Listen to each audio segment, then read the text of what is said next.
Shalom, ora samadihita saluhutna dihamuna manami do inanami suang soni nang akka naposobulu au namargoar situaha siaturi parhalado HKBP Cibinong, di mana pada tahun 2016 sampai dengan 2020 diangkat menjadi ketua panitia pembangunan bersama dengan teman-teman yang kami bentuk, yang terdiri dari sekretaris bendahara, kemudian 3 ketua bidang, yaitu ketua bidang perizinan, ketua bidang rancang bangun, dan yang ketiga ketua bidang pendanaan.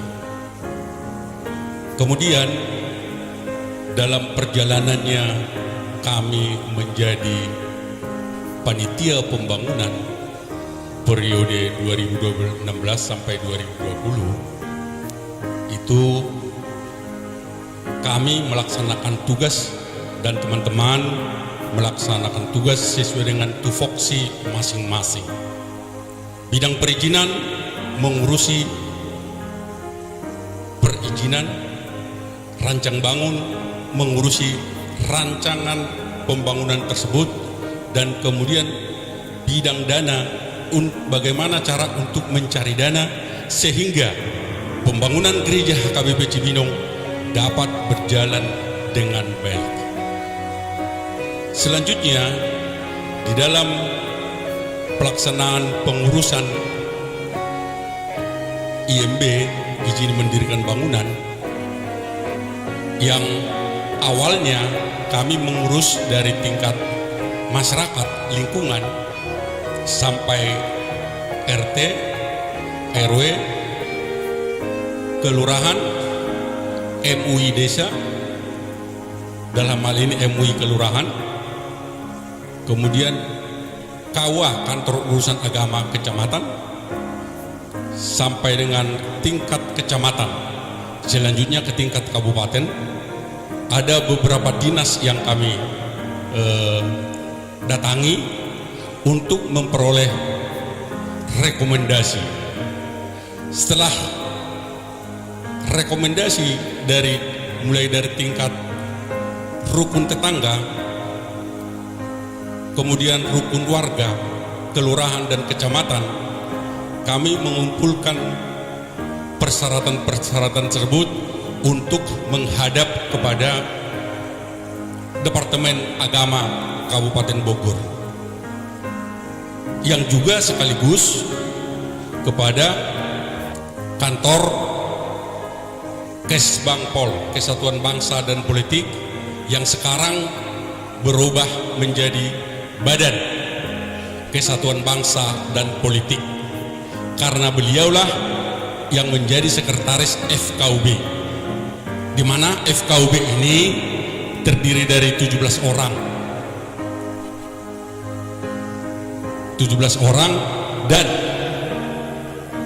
satu perwakilan dari Protestan, Katolik, Konghucu, Hindu.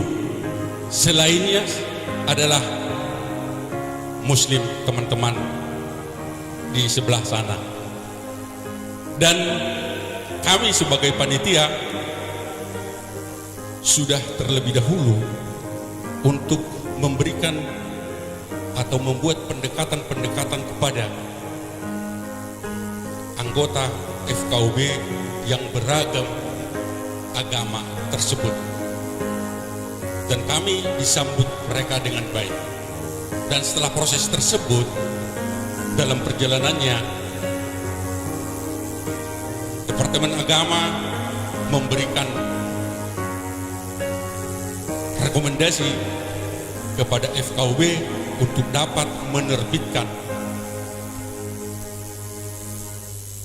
rekomendasi FKUB dan dilanjutkan untuk mengurus izin mendirikan bangunan.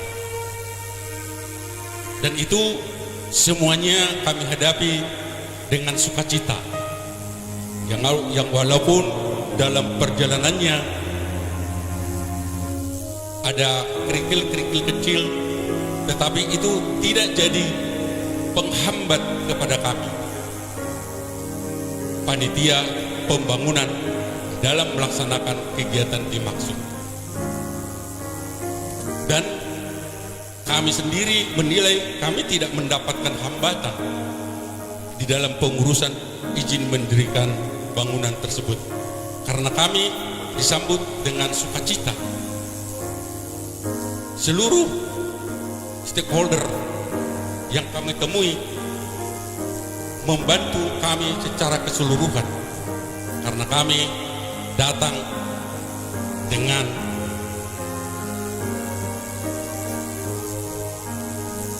bersukacita dan kemudian nu'un minta izin kepada beliau-beliau, sehingga mereka sangat senang dan sangat membuka untuk segera memproses mengeluarkan izin bangunan dimaksud. Di dalam perjalanannya tahun 2017 di dalam hal ini, setelah memperoleh rekomendasi dari Departemen Agama Kabupaten Bogor dan FKUB, proses selanjutnya adalah di Dinas PUPR Kabupaten Bogor, dan di sini cukup lama di dalam mempresentasikan pelaksanaan kegiatan pembangunan gereja HKBP Cibinong itu. Beberapa kali dilaksanakan sidang oleh tim ahli dari Kabupaten Bogor, dan kami juga sebagai panitia membawa tim ahli secara keseluruhan setiap pertemuan-pertemuan atau sidang dimaksud. Dan pada sidang-sidang tersebut kami panitia selalu mengajak Amang Gideon Seragih untuk ikut serta melihat kegiatan proses pengurusan izin tersebut. Tetapi beliau mengatakan, "Tolema, udah kamu mah dengan tangiang mang siana." Itu yang selalu muncul dari beliau. Dan sampai selesai IMB itu tidak pernah satu kali pun ikut, yang walaupun setiap kegiatan di tingkat Kabupaten Bogor kami selalu mengajak, tapi sekalipun beliau tidak pernah ikut dan tidak pernah hadir untuk melihat proses pengurusan IMB tersebut. Puji Tuhan, di dalam perjalanannya tanggal 22 Desember tahun 2017 IMB gereja tersebut diterbitkan oleh Bupati Bogor melalui Dinas Perizinan Kabupaten Bogor. Dan pada saat kami menerima izin mendirikan bangunan tersebut dari Bupati yang diwakili oleh Dinas Perizinan, kami langsung datang ke gereja seluruh tim dan mengundang Amang Pendeta Gideon Seragih untuk menyerahkan IMB tersebut.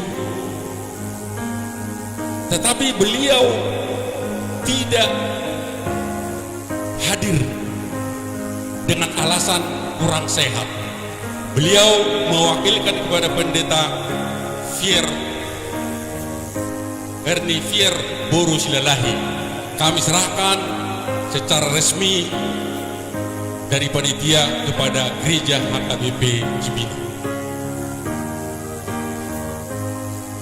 Itu semuanya dengan sukacita dilaksanakannya. Dan kemudian di awal tahun 2018 HKBP Cibinong melakukan syukuran yang diprakarsai oleh Pendeta Gideon Saragi untuk mengucap syukur kepada Tuhan karena IMB Gereja HKBP Cibinong sudah terbit, dan setelah terbitnya IMB tersebut, yang berarti HKBP Cibinong telah boleh membangun gereja sesuai dengan rencana awal yang telah disetujui oleh rapat kuliah. Syukuran tersebut dihadiri oleh perwakilan dari gereja HKBP Cibinong melalui sektor-sektor. Dan pada saat itu masih bersukacita seluruh jemaat dan seluruh parhalado, demikian juga panitia pembangunan. Karena sudah lama, kurang lebih 54 tahun Gereja HKBP Cibinong tidak memiliki izin. Selanjutnya pada tanggal 7 Januari tahun 2018, Pendeta Gideon Saragi melaksanakan open house di rumah dinas HKBP Cibinong yang diwakili oleh jemaat setiap sektor yang dipilih sendiri oleh beliau Pendeta Gideon Saragi. Tapi sangat disayangkan karena yang dibicarakan di situ adalah masalah pembangunan HKBP Cibinong ke depan.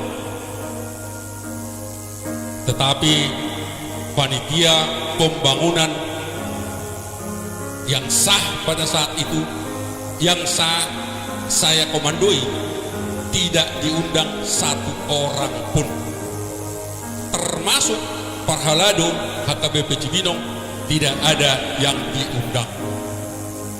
Nah, sekarang kita bertanya, yang akan dibicarakan adalah rencana pembangunan gereja HKBP Cibinong, tetapi sebagai pelaksana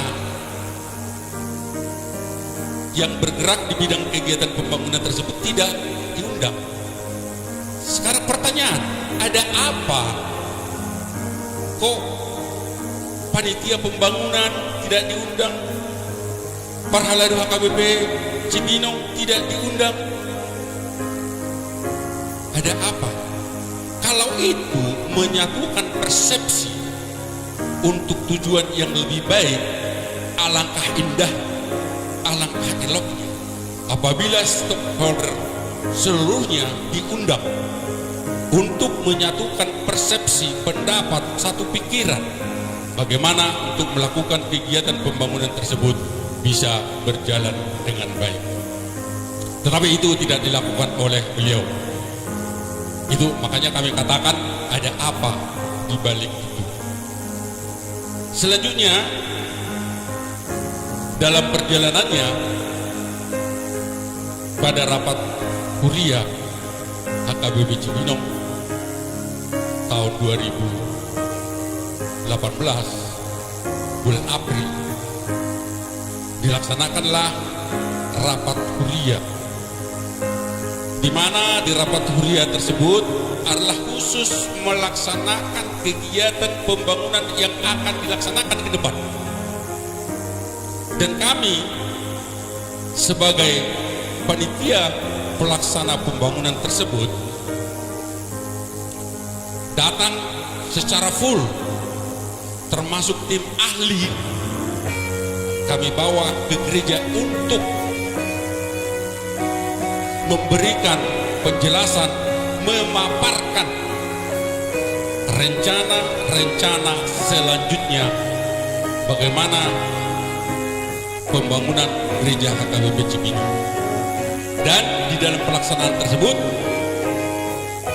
dalam pemaparannya yang kita tadinya akan, setelah itu akan kita mengevaluasi secara keseluruhan bagaimana pembangunan itu bisa berjalan dengan baik.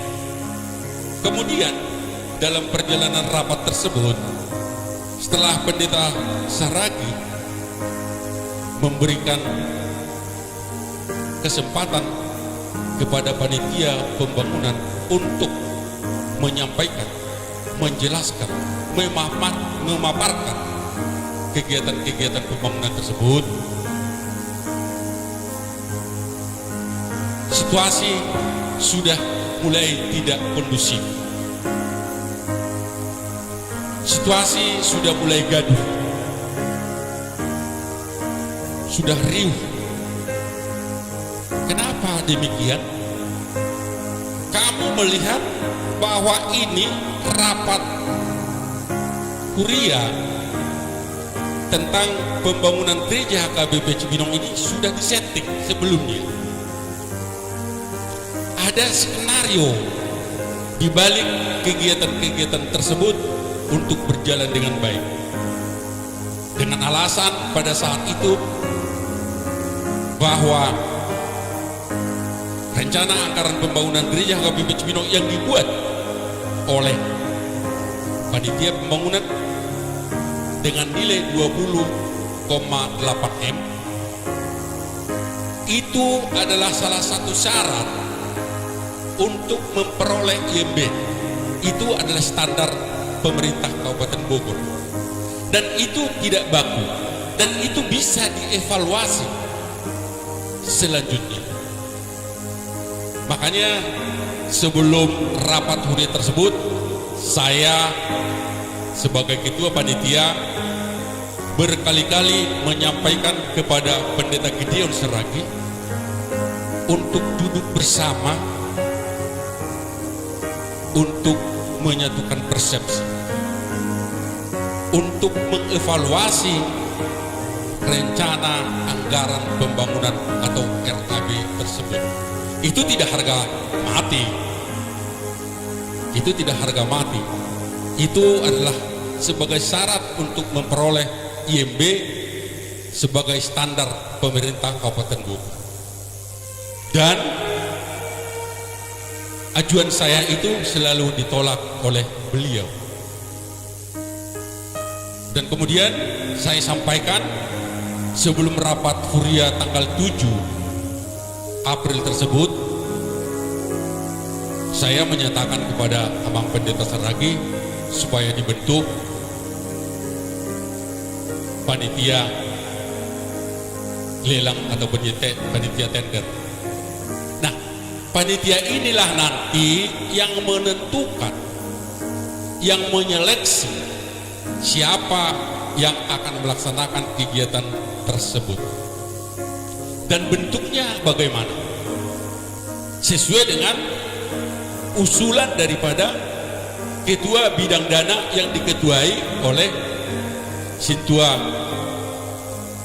Sautma Sihombing yang sekarang menjadi rekan kerja beliau.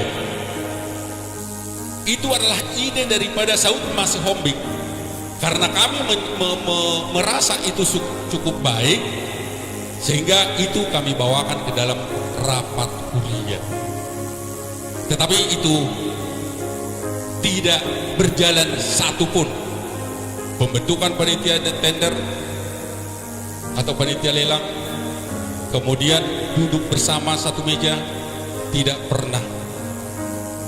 Nah, pada saat rapat harian tanggal 7 April tersebut, kami selaku panitia pembangunan sudah mulai menyampaikan hasil pelaksanaan kegiatan pengurusan IMB dan kemudian pelaksanaan program pelaksanaan pembangunan yang akan datang.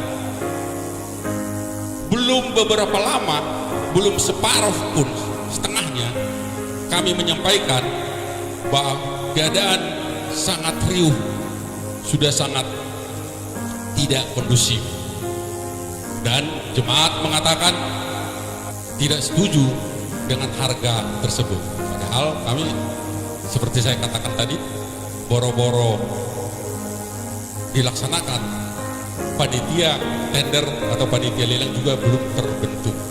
Tetapi di balik itu, kami selaku panitia pembangunan sudah dikatakan korupsi 8M. Dari mana datangnya? Kegiatan belum dilaksanakan, uangnya juga belum. Tapi sudah disampaikan atau dikatakan kami korupsi 8M. Melihat situasi rapat huria pada saat itu, dan teman-teman kami, tim ahli menyampaikan yang kebetulan beragama teman kita Islam,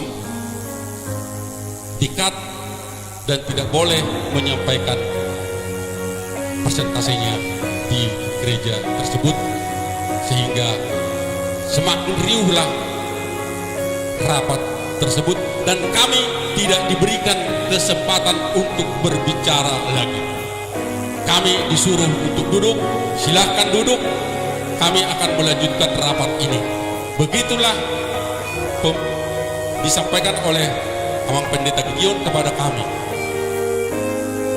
Karena kami sudah tidak diberikan lagi kesempatan untuk berbicara dan suasana sudah tidak kondusif, maka pada saat itu saya selaku Ketua Panitia Pembangunan periode 2016 sampai 2020 mengundurkan diri, yang walaupun hanya baru 2 tahun kami laksanakan.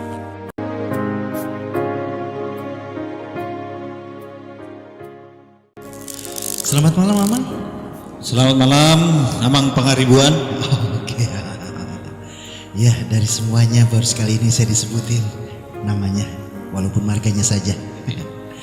Baik, sebelum kita mulai dalam wawancara ini, seperti yang kita tahu, Amang harus menceritakan jati diri, minimal nama Amang. Ya, terima kasih. Nama saya Masinton Pangaribuan. Saya menjadi jemaat HKBP di Cibinong itu 1996, dan saya adalah jemaat biasa, cuma mungkin ya sering ikut aktivitas gereja, bukan sintua, bukan apa-apa, tapi pemerhatilah dan ikut aktivitas. Nah, mulai tahun 96 saya sudah bergereja di HKBP Cibinong. Oh, udah termasuk lama ya, Mang ya? Lumayan. Jadi di sini Amang mewakili sebagai? Saya mewakili panitia lama. Panitia lama itu yang disebut panitia lama itu yang periode 2013, 2016 dan 2016 sampai 2020. Nah, 2 periode itu saya ikut. Oke.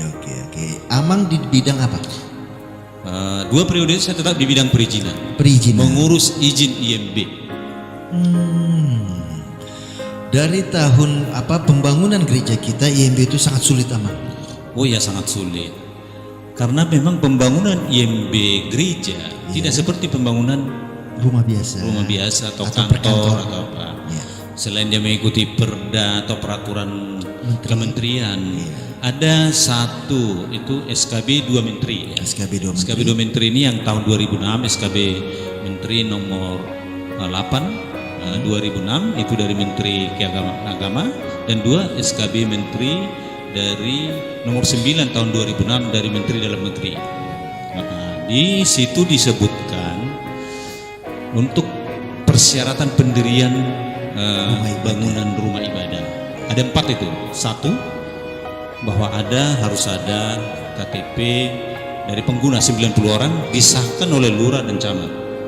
Kedua, ada 60 orang yang di sekitar gereja yang bukan jemaat di sekitar gereja, dan itu nanti tanda tangannya, persetujuannya disahkan oleh lurah dan camat. Yang ketiga, harus ada rekomendasi tertulis dari Kementerian Agama tingkat kabupaten kalau dia kabupaten. Kemudian ada yang satu lagi, ada rekomendasi dari Forum Komunikasi Umat Beragama dari tingkat kabupaten. Nah, dari mulai yang kedua tadi, persyaratan 3 itu menjadi momok sebenarnya, itu yang sulit. Dan itu setiap provinsi dan kabupaten itu berbeda. Dan salah satu Jawa Barat itu paling sulit. Dan yang paling sulit di Jawa Barat itulah Kabupaten Bogor. Itu bisa dibuktikan itu. Kenapa saya bilang demikian? Dari 33 gereja HKBP, lebih 33 mungkin 35 ya. AKBP di Debos, Debos Cup. Depok, Bogor, Sukabumi. Itu yang ada izinnya itu paling 6. Yang ada IMB-nya 6. Dari 33 lebih, mungkin ada 36 yang gereja ya. Ya. Paling 6. Dan terakhir itu AKBP Cibinong 2017. 2017. Waduh, ternyata perizinan sangat sulit ya Bang ya. Sangat sulit. Sangat sulit apalagi untuk Kabupaten Bogor. Coba Abang ceritain sedikit dong bagaimana awalnya ini Abang. Dari tahun 2013 ya Bang ya? Ya. Oke. Sebenarnya pengurusan IMB itu yang saya tahu itu sudah banyak dicoba mulai sebelum-sebelumnya. Saya sudah ikut pembangunan itu 2002. Dan itu sudah pernah kita coba. Tapi waktu itu di tingkat persetujuan masyarakat sudah mentok di situ. Mentok. Dan semuanya tidak jadi. 2013 memang ini kita harapkan karena kita sudah dapat lahan yang satu areal sekitar kurang lebih 3.000 yang ada sekarang kerja kita. Jadi memang fokus kita itu adalah mengurus IMB agar bisa kita bangun, mengurus IMB. Dan itu kita pelajari. Dan kebetulan saya 2013 itu di bidang perizinan bulan 4 kalau nggak salah waktu itu saya diperkenal oleh pendeta Arya. Beliau waktu itu masih anggota FKUB. FKUB ini kan 17 orang. 5 non muslim, 12 muslim. Nah, pendekatan pertama, pertemuan pertama, beliau yang membawa saya. Ada beberapa yang kita dekati, para kiai yang bertanya, termasuk waktu itu ketua FPI karena waktu itu dia anggota FPI Kabupaten Bogor ya. Dan itu saya diperkenalkan sekali. Itu mulai 2013 saya pergi sendiri ya, artinya yang saya bilang itu seperti ilmu Nikodemus ya. Kita pergi berdialog, kita tidak kasih tahu kita dari mana awalnya, mau ngapain gitu. Tapi kita lihat sudah kita dekat, baru kita utarakan maksud kita itu.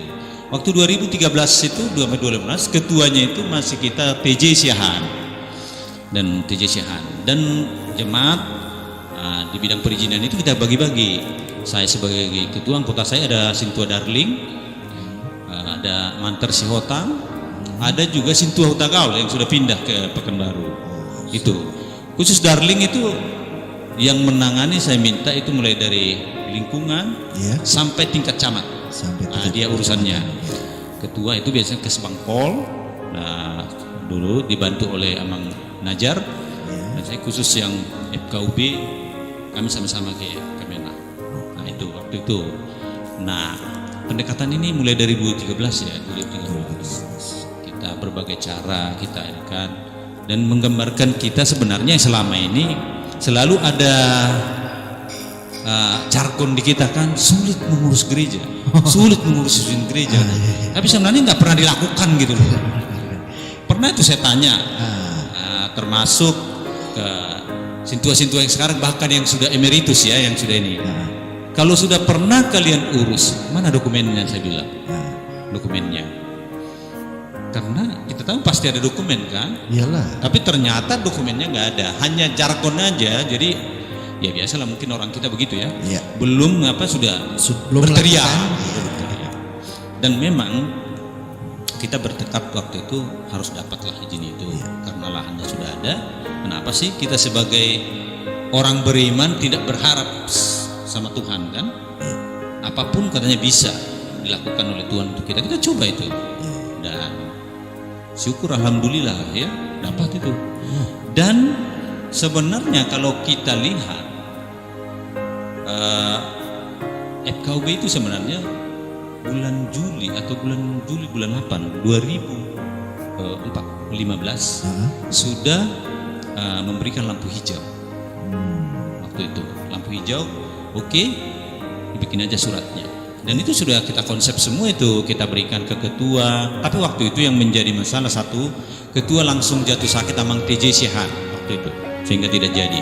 Jadi terjadi kemandekan.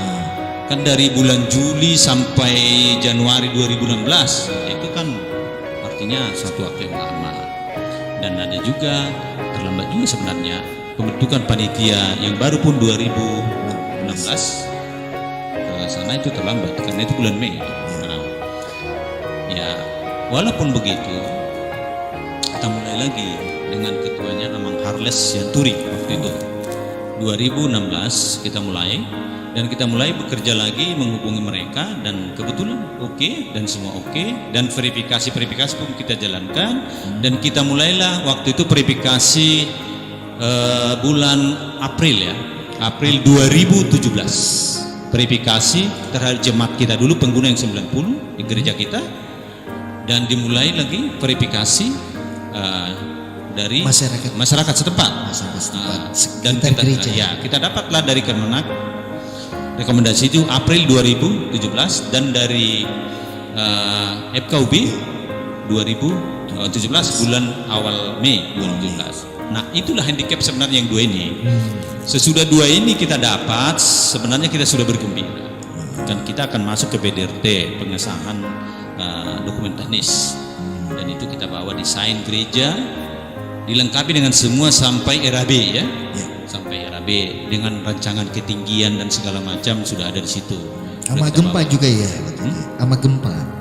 Ya, dan semua itu kan semua diperhitungkan lah. Diperhitungkan. Itu struktur namanya, di perhitungan struktur itu diperhitungkan gempa. Kalau nggak salah waktu kita buat waktu basement pertama itu dengan perhitungan gempa 9 skala Richter. Nah, 9 skala Richter itu. Nah, itu yang kita inikan, dan disinilah yang lama sebenarnya kan. Jadi kita terjadi semacam sidang itu sampai 5-6 bulan itu. 6 bulan. Dan perlu juga kita sampaikan, yang kita urus itu izin itu ada dua. Izin jembatan ya. Nah, kalau kita lihat ada 20 tingkatan untuk pengurusan IMB itu ada 20 tingkatan, mulai dari RT, RW, mungkin ada 13 dinas ya, setingkat dinas yang kita ini kan. 13. Dan jembatan pun itu sampai tingkat provinsi ya. Ke Bandung. Nah, itu mendapat perizinan karena lahan itu kan irigasi itu kebetulan PSDA, pengolahan daerah aliran sungai itu adalah dari provinsi Jawa Barat.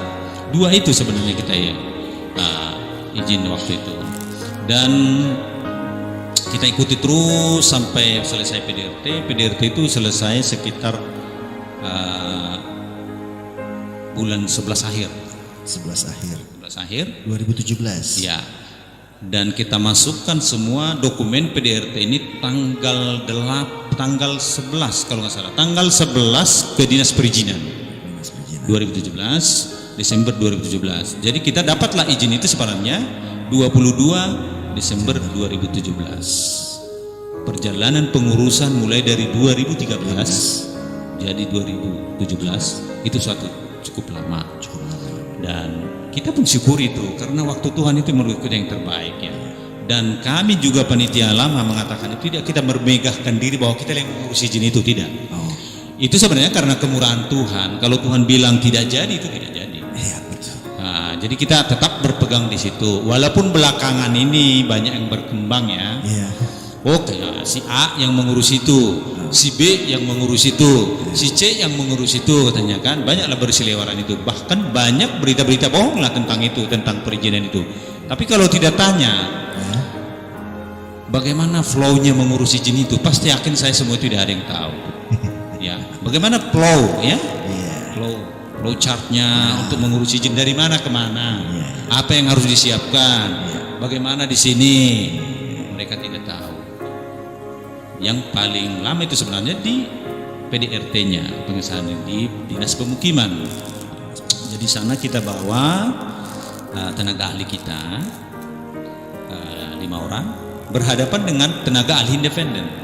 Jadi mereka semua mempertanyakan semua apa yang kita buat di situ, termasuk perhitungan konstruksinya, perhitungan plumbing, perhitungan arsitektur dan segala macam, terutama elektrikal ya, dan mereka juga pada saat itu memberikan regulasi-regulasi yang apa yang kita persiapkan, berapa kapasitas 800 orang, oh berarti harus butuh genset, harus begini, itu sebenarnya regulasi itu. Jadi bukan saya itu hanya ujuk-ujuk jadi harus ada ini tidak, itu regulasi. Nah itu perjuangan kita untuk mengurus itu. Jadi tidak mudah lah saya pikir ya. Betul. Tidak mudah. dengan biaya yang kita keluarkan dua pengurusan izin itu sekitar 746 ya, lebih sedikit.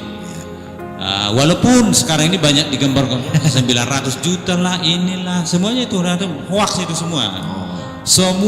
Jadi ada semacam pengertiannya gini, karena saya kebetulan perizinan ya, walaupun tidak dikatakan secara gamblang di situ, tidak disebutkan bahwa Masinton makan duit ini, tidak, cuman grupnya MP katanya kan, grupnya pengizinan Pak Mangus makan duit.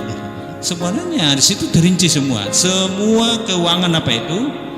Saya minta ke ketua dengan bendahara, rapat dengan bendahara gereja, dan ada persetujuan dari Amang GS, pendeta GS, setiap ini ada pendeta, dan semua terinci, dan siapa yang mengeluarkan itu ada di situ. Jadi uang itu ada yang kita terima 5 juta, ada yang 10 juta, ada yang 50 juta, ada yang 60, tergantung kebutuhan. Jadi bukan tiba-tiba itu kita minta langsung 700 juta di tangan kita, tidaklah. Dan menurut kami, kalau kita perbandingkan dengan yang lain-lain ya, dengan gereja-gereja lain, menurut kami itu murah loh dengan 2 izin, murah.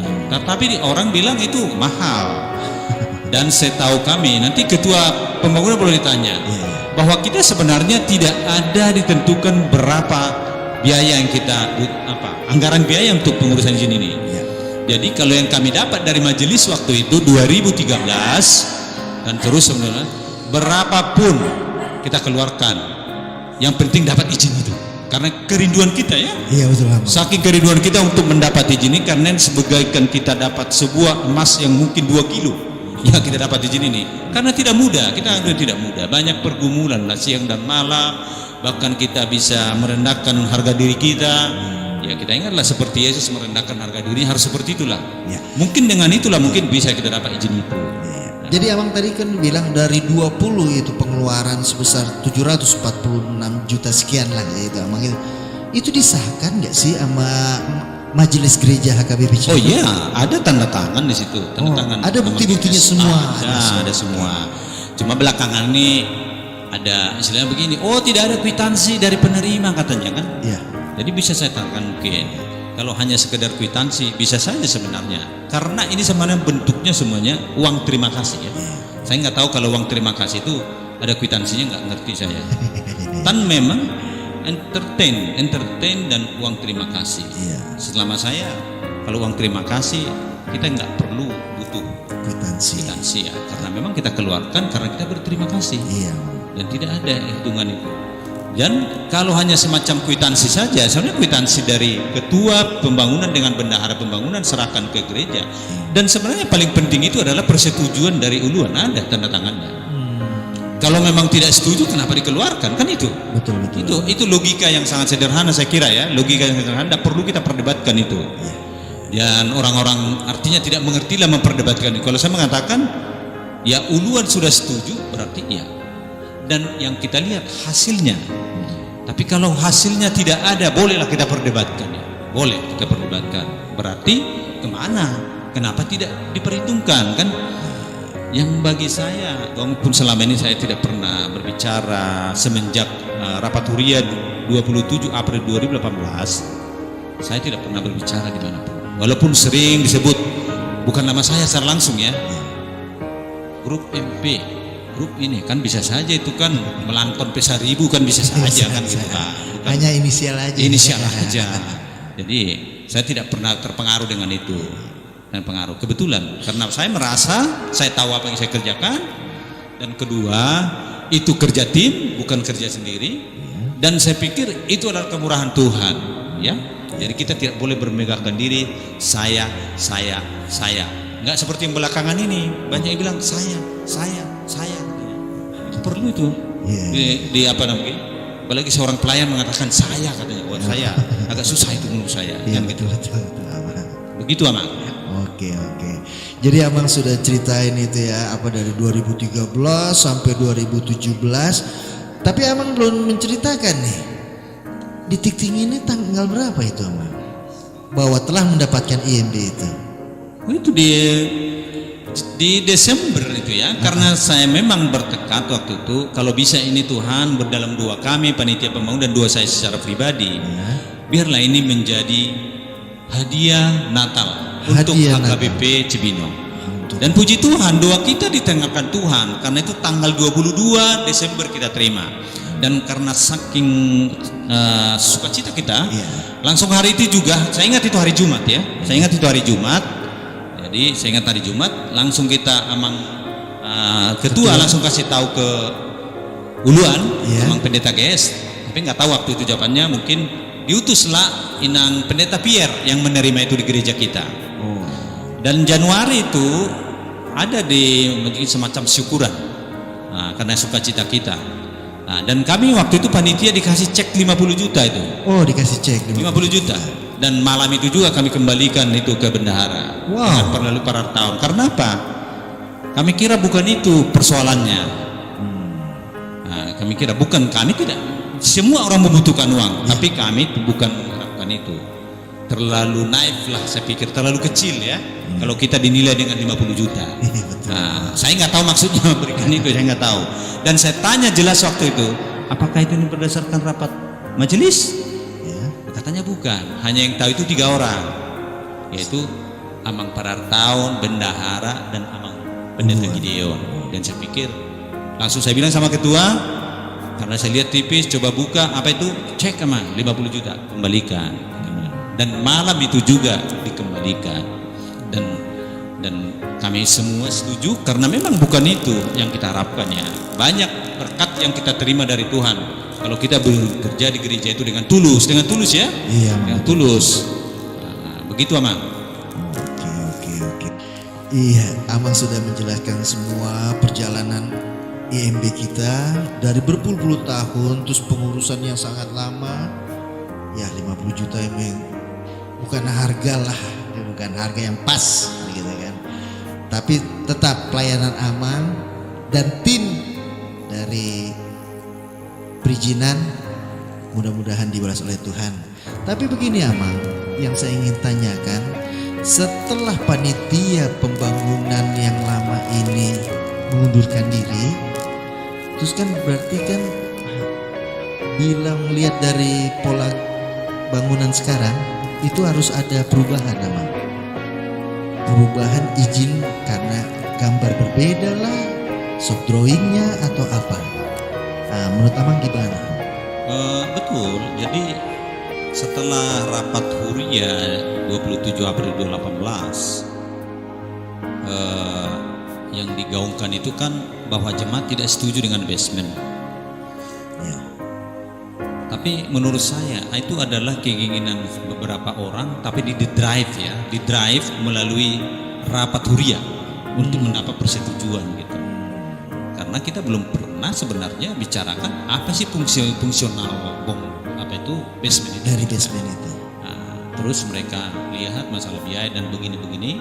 Sebenarnya begitu bagi kita tidak masalah itu. Karena izin sudah dapat, itu bisa direview desain tanpa merubah IMB kan sebenarnya kan. Direview desain aja sesuai keinginan.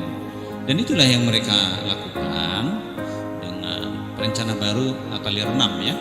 Saya dengan bukan panitia yang ada ya. Yang ada itulah pelaksana, ada ini. Jadi tidak ada lagi panitia pembangunan secara ad hoc yang harusnya itu ada. Nah, saya tidak tahu maksudnya itu seperti apa. Karena sesudah itu kita tidak ikut lagi. Mereka lah bulan 5 mulai pembangunan jembatan, kemudian peletakan batu pertama gereja itu kalau seingat saya itu 1 September 2018. Tetapi review desain dan izin IMB itu baru terbit 19 Februari. Ya mungkin dari situ Amang sudah bisa tahu bahwa mereka membangun apa itu sebenarnya sebelum ada IMB gitu loh. Ini kalau tahu orang di luar itu bisa disegel itu gereja itu. Ya bisa. Sebenarnya banyak hal-hal di situ yang bisa dilihat itu. Tapi mereka mengurus itu izin itu dengan perencana dari Atelier 6. Nah sesudah dapat mereka berjalan sendiri dan kita pun sebenarnya nggak pernah lagi ikut di situ. Yang kita gunakan waktu itu rapat ke jemaat Huria 2019. Nah di situ kita banyak bertanya kepada pelaksana. Kita bersama penggambar RAB, siapa pengawalnya, siapa strukturnya, siapa ininya, macam lah kita tanya waktu itu. Tetapi tidak bisa diterangkan oleh Amang Arwan waktu itu. Dan Amang Arwan itu dan selalu selalu di backup oleh pimpinan sidang waktu itu yang kebetulan Pendeta Gedeon Saragi gitu loh. Jadi mereka kita lihat selalu kan. Jadi kita waktu itu tidak ada. Akhirnya rapat huria itu waktu itu ditutup jam 12 tanpa ada kesimpulan. Tanpa ada kesimpulan. Tanpa ada kesimpulan. Jadi sempat itu kita kirim juga surat ke semua perhalado agar kita dapat beberapa hal yang kita pertanyakan waktu itu. Tapi sampai saat ini kita tidak diterima di sermon ya. Nah itu. Jadi banyak sebenarnya yang perlu kita pertanyakan. Nah misalnya mereka membangun pondasi itu seperti apa? Karena sebenarnya ininya belum jadi kan? IMB-nya ya. Terus siapa sebenarnya yang mengawal pembangunan ini? Kan harus ada kan ini sudah di atas 10 M harus ada. Ini sebenarnya pembangunannya bukan sederhana lagi, sudah di atas sederhana. Baik dibilang high risk karena kalau nggak salah kurang lebih ketinggian 35 ya, 30 meter. Nah itu high risk. Dan termasuk yang mungkin kalau di Cibinong mungkin yang paling tinggi kurasa bangunan Cibinong ini. Saya nggak tahu lah. Kalau dulu konsep kita kenapa ke bawah itu konsep kerendahan hati. Kalau ini saya nggak tahu kenapa ke atas dibuat mereka. Tapi kita nggak perlu mempertanyakan itu karena setiap perencana itu punya pemikirannya sendiri.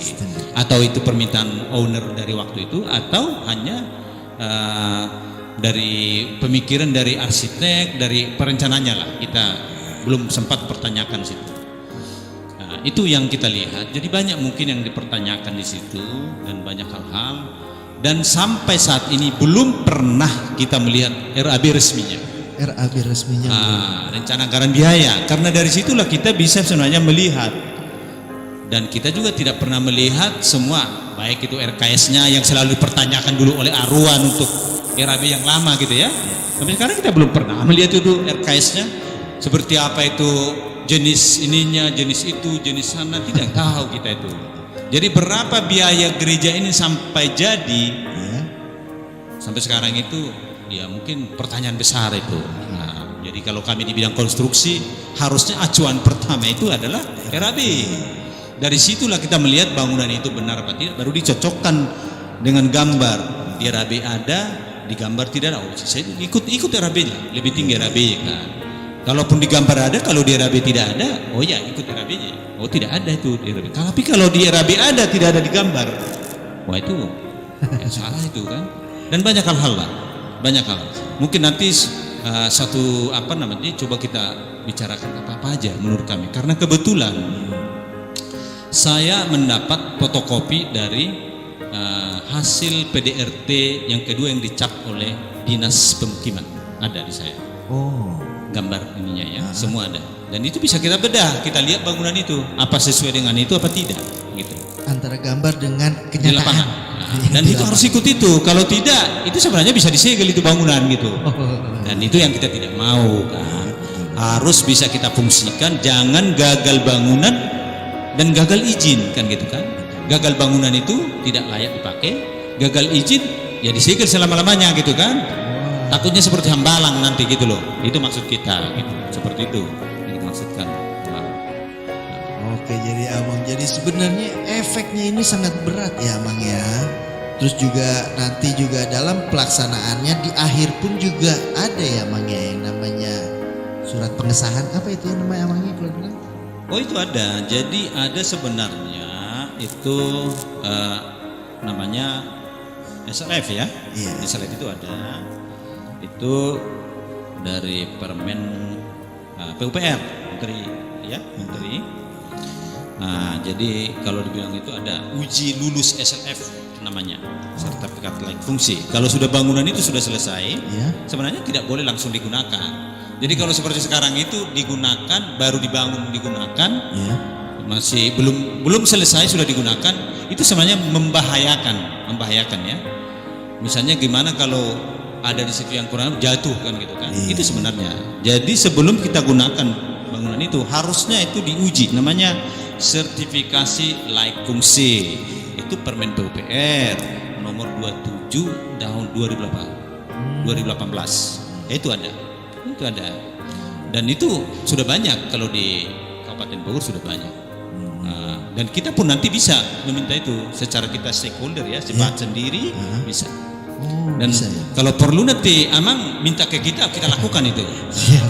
Kami bisa coba diuji dulu apa ini katanya kan. Coba diuji nanti. Sesuai gambar kah? Sesuai gambar, sesuai ini. Ya. Jadi ada uji yang termasuk situ nanti kalau ada nanti di situ lift ya. Ya. Nah, itu harus diuji juga bagaimana dia pengoperasiannya, bagaimana sistem pemeliharaannya, bagaimana ininya kan gitu. Terus juga kalau saya bisa nanti kita tanyain juga soal listriknya ya. Oh semua. Penempatan stop kontaknya Hidran gitu. segala macam ini semua itu. Nanti kita tanyakan sama Uji beton, uji ini, uji semua ada itu. Oke. Dan itu independen. Mungkin nanti di sesi yang lain kita akan tanyakan juga mungkin ya orang-orang yang bagian kelistrikan, bagian pengawasan nanti ke depannya. Oh iya. Iya nanti. Baik, jadi untuk ke depannya juga sebenarnya ini terus step by stepnya ini harus berjalan dengan baik dan benar ya, betul kan emang ya? Karena untuk mendapatkan SLF ini sangat susah. Iya. Nah, jadi ini statement Amang untuk pembangunan ini nih Amang ya. Bagaimana ke depannya? Harus diaudit itu Bang nanti. Harus diaudit. Harus kita audit itu. Nanti kalau sudah ada waktunya, waktu yang terbaik diberikan Tuhan ke kita, itu harus audit. Mungkin kita tidak melihat kesalahan siapa, apa yang salah, tapi auditnya itu minimal bahwa gereja ini dulu itu aman gitu, itu digunakan. Itu yang paling kita kedepankan. Jangan dilihat mau cari kesalahan siapa ya. Bukan itu yang kita kedepankan. Tapi memang gedungan ini layak digunakan secara keamanan, kenyamanan kan gitu kan. Ya, betul. Itu yang paling ini, yang paling kita kedepankan nantinya. Jadi setelah kita audit ternyata memang pembangunannya itu udah sesuai gambar dan benar bangunannya itu, ya mereka bisa melanjutkan lagi, betul kan emang ya? Iya, Malah harus kita dukung. Tidak ada kan ya? masalah, dibentuk aja panitia pembangunan, kita nggak perlulah ikut di situ. Jadi kalau bahasa jargon selama ini karena mereka kehilangan pekerjaan, kehilangan lain-lain dan banyak dihubung-hubungkan. Itu hanya sebenarnya kalau istilah sekarang itu kan prostrut ya. Jadi berita-berita diulang-ulang bohong jadi kebenaran. Itu tidak pernah. Dan kami sendiri dan saya sendiri ya. Tidak pernah bahwa merasa itu kita kerasa kehilangan pekerjaan, enggak. Karena memang tidak ada konflik interest kita di situ. Itu hanya dibangun persepsi itu untuk bisa brainwashing teman-teman kita yang bisa di brainwashing kan gitu ya. Itu sebenarnya nggak ada. Jadi kita sebenarnya pengen bangunan gereja itu layak kita gunakan dengan baik supaya kedepannya kita yang menempatinya itu selamat. Ya, itu sebenarnya. Ya, jadi tidak bisa serta-merta ini gereja. Sebenarnya gereja itu bangunan umum dan itu harus dipertanggungjawabkan dan pihak lain pun pihak luar bisa mempertanyakan itu, melakukan uji SLF bisa. Walaupun bangunan itu belum selesai ya Mang ya. Bisa di sini kan sekarang. Tapi nanti mungkin sesudah selesai baru ini bisa sebenarnya sekarang ini. Dan Pemda pun bisa melihat itu, dia akan menilai nanti KBD-nya, ininya, macam-macam lah itu nanti bisa dilihat sesuai dengan gambar apa enggak gitu sebenarnya kan. Dan itu yang perlu dikawal orang-orang yang mengerti tentang bangunan itu kan. Jadi terima kasih nih Amang ya, Amang udah terangin dari awalnya pembuatan izin ini Amang ya. Ya. Pertanyaan saya terakhir nih Amang. Kan Amang juga kan waktu di dalam pengurusannya ini pasti ada dong berhubungan dengan Amang GS sebagai uluan gereja. Yang Amang tahu soal Amang GS ini, bagaimana sih karakternya di dalam kepemimpinan pembangunan ini? Amang GS itu kan datang sekitar bulan Juli atau bulan Juni ya 2016. Kalau perizinan semuanya itu kan waktu itu baru kita kerjakan waktu zamannya Pendeta Albert Manalu. Jadi kalau yang kita rasakan panitia bangun saya sendiri, Amang GS itu ya terlibat, dia hanya sebagai pimpinan. Sebagai pimpinan ya. Kalau dilihat terlibat ikut rapat panitia pembangunan itu menurut saya nggak pernah. Oh, tidak pernah. Hanya sekali aja ikut dia itu waktu itu pun karena bumbu tidak bisa dihindari 2 kali ya, waktu verifikasi jemaat dan verifikasi lingkungan sekitar. Nah, itu yang saya tahu. Dan selalu juga saya minta waktu kita itu ada persidang dengan tenaga ahli tata bangunan itu kan, saya minta ke ketua Amang Sianturi, tolong diajak dong sekali Amang Uluan kita, diajak dia, tapi katanya selalu menolak gitu. Saya nggak tahu gitu ya. Tapi itulah karena kita kan ya sebagai kita panitia, kita kerjakan yang jadi hak kita. Nah, keterlibatan beliau itu sebagai pimpinan. Tapi kalau untuk hal teknis bertanya ini saya kira untuk perizinan ya nggak pernah itu. Hanya 2 kali tadi ikut di situ, yang ikut di verifikasi ya. Ya mungkin ya nggak mungkin dia nggak ikut di situ kan gitu kan, dia pasti ditanya mana pimpinannya kan gitu. Nah, yang kedua ya itu tadi saya ingat itu November 2017 kita disuruh memaparkan sudah di tingkat mana itu perizinan itu. Dan waktu itu saya bilang kita paparkan, walaupun ketua waktu itu menolak karena mau bikin surprise. Ya nggak apa-apa lah kita kan, nggak ada salahnya juga itu saya bilang. Dan kita waktu itu lakukan itu. Itu ini saya kalau tentang itu. Tapi secara umum dengan kejadian sampai sekarang ini kan, saya melihat Amang Pendeta Gesin ya, secara karakter ya memang dia harus kita ikuti gitu. Kalau tanda petik, kalau bisa kita jadi pionnya lah gitu kan. Itu yang saya lihat ya. Jadi secara karakter dia jarang tampil di depan, selalu menyuruh orang gitu. Itu yang saya lihat ya. Ini penilaian saya. Karena Amang tanya kan, ya, karena kita ini udah hampir 6 tahun nih bergaul melihat di beliau kan. Yang pertama. Dan ya yang saya lihat itu ya sering melanggar peraturan HKBP gitu. Melanggar? Iya melanggar lah. Contohnya mencat sekben, menonaktifkan pendeta kan gitu kan. Nah itu kan dia pendeta Matir, dia yang nonaktifkan sampai dia bayar gajinya kan. Nah itu kan melanggar itu kan. Terus yang terakhir kali ini menonaktifkan Sintua 22 dan RPP kan melalui. Nah itu kan saya lakukan. Dia itu kan kuncinya di dia itu sering gitu. Dan dia memakai orang lain gitu loh, bukan dia. Jadi selalu berkilah bukan saya gitu kan. Apa tuh dia? Dan memang saya lihat dia ahli mempelajari karakter-karakter ya. Jadi mempunyai keahlian itu beliau gitu. Dan ya itu nanti dipergunakan. Dan itulah yang saya lihat ya. Ya, nggak berani tampil di depan, selalu memajukan orang kan gitu kan. Kemudian melanggar. Kan sebenarnya kenapa saya bilang sampai sekarang berarti surat mutasi beliau nggak pernah diumumkan kan gitu kan di gereja, nggak tahu sebagai jemaat pernah dengar nggak? Itu saya bilang melanggar juga itu. Sama, saya juga. Jadi saya bilang sering melanggar aturan PKB. Itulah saya lihat itu Amang itu ya. Tapi mudah-mudahan penilaian saya salah ya. Tapi itulah karena Amang bertanya. Betul. Penilaian secara pribadi ya. Nah pribadi itu yang saya lihat. Ya mudah-mudahan penilaian salah kan. Ya jadi itu yang saya lihat itu. Bahkan menolak. Akhir-akhir ini kita dengar menolak mutasinya kan gitu kan melanggar juga kan. Nah seperti itu Amang. Dia mungkin tidak salah, hanya tidak merasa. Oh ya bisa jadi. Ya mudah-mudahan itulah. Dan itu yang bisa kita lihat. Oke. Baik nih Amang ya, udah banyak lah istilahnya jemaat, termasuk Amang sebagai ketua perizinannya ya Amang ya. Untuk pembangunan gereja HKBP Cibinong ini Amang, ke depannya Amang, coba Amang berikan statement terakhir lah untuk ke depannya. Terkadang saya memikir ya, jangan-jangan Tuhan ini tidak mengizinkan bangunan ini, bangunan hati kita. Karena gereja itu sebenarnya adalah kita manusianya, bukan kita secara fisik. Tapi kalaupun kita membangun fisik secara untuk persekutuan, kita bangunlah dengan rendah hati, jangan dengan caci maki, menyalahkan orang lain. Kedua, kita harus bersatu untuk membangun itu, ya. Karena kalau tidak bersatu, ya saya kira susah juga mewujudkan itu.